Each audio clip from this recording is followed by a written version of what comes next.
4.2 এর এক দাগের গ লগ বেস 4 পাওয়ার 2। তাহলে আমরা বেসকে কখনোই পরিবর্তন করতে পারবো না।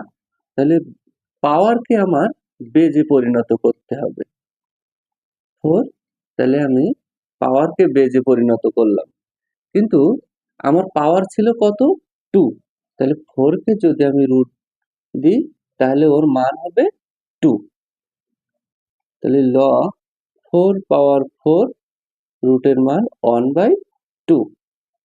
তাহলে পাওয়ারের পাওয়ার যদি থাকে অবশ্যই সেটা সামনে লিখতে হয়।